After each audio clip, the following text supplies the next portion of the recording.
Hi guys! Good morning, good afternoon, good evening, and good day to all.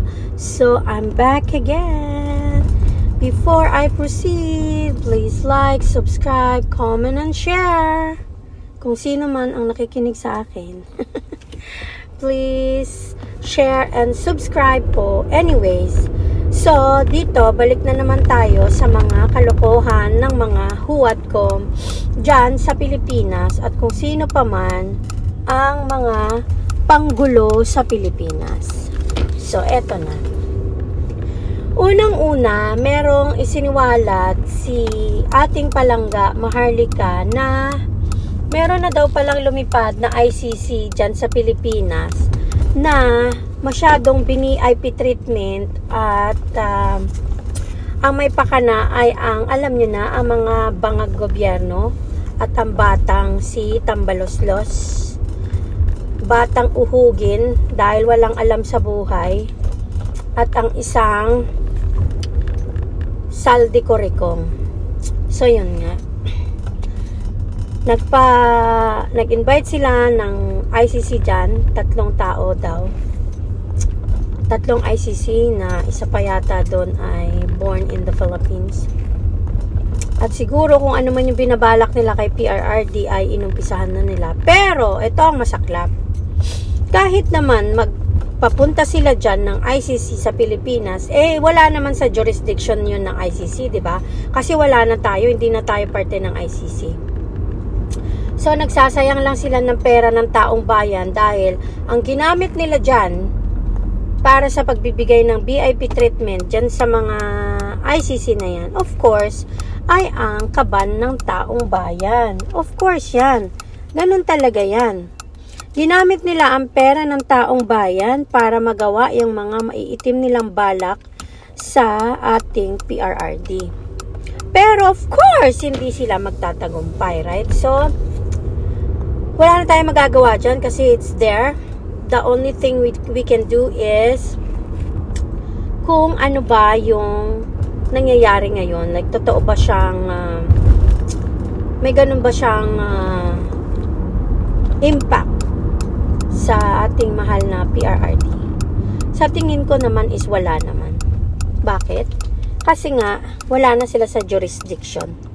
At mapapahiya lang yung Tambaloslos na yan dahil makikita ng mga ICC na to kung ano ang totoong nangyayari sa Pilipinas.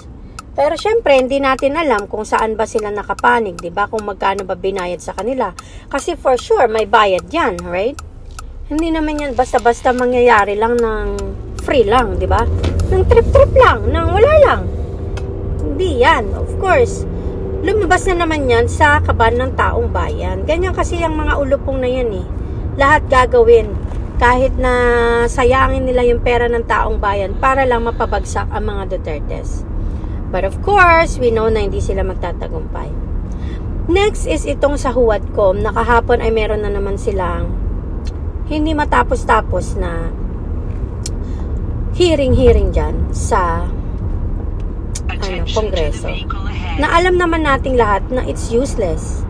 At saka kaya nga hindi dumalo si PRRD, di ba? Kasi alam niyang wala ng integrity at credibility ang mga Congress dyan at ang kanilang Huwadcom na yan. So, alam nyo ba, ito ang mensahe ko lang sa mga congressman dyan sa sa Huwadcom na yan. Hindi ba kayo naaawa sa mga sarili nyo at sa mga pamilya nyo? Na kayo na ang pinaka-most hated people in the whole wide world. Bakit whole wide world? Kasi nagkalat ang mga Pilipino sa iba't ibang bahagi ng mundo. At kami na nasa mga ibang bansa, ay kinamumuhuyan po kayo. So, hindi po ba kayo naaawa sa mga sarili nyo na yung mga pinaggagawa nyo ay wala namang benefits yan? Sa inyo, technically, nagbe-benefit lang ang mga bulsa nyo. Pero ang mga pagkatao nyo, para na kayong sinisilaban sa apoy habang buhay pa kayo. Ganun po yun.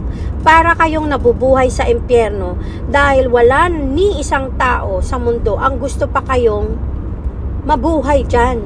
Na gusto na lang nila ma-choke kayo dyan at hindi kayo makahinga sa laway nyo. Yung kayo mismo ang ang makalimutang huminga. Ganon ang nararamdaman ng 99.9% ng mga Pilipino. Yes, that's true. Bakit? Kasi salot kayo eh. Wala kayong nagagawang tulong dyan sa mga Pilipino. Dahil lahat ng ginagawa nyo dyan ay puro pang sarili lang.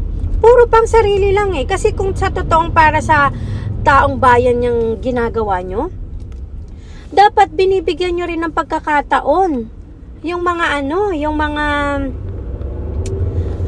biktima ng drugs na mabigyan sila ng tamang tamang pagbibigay ng hustisya sa mga biktima. Pero hindi eh. Ang pinoprotektahan nyo yung mga kriminales. So, paano kayo magugustuhan ng taong bayan? Kaya kinamumuhian na po kayo ng mga Pilipino all over the world. So, maawa kayo sa sarili nyo. Dahil unang-una, wala na nga kayong credibility at masyado pang obvious na namumuliti ka lang kayo at masyadong obvious na nabayaran kayo. Itigil nyo na. Parang awa nyo na sa mga sarili nyo. Itigil nyo na yung mga ginagawa nyo na yan kasi hindi na kayo nakakatuwa.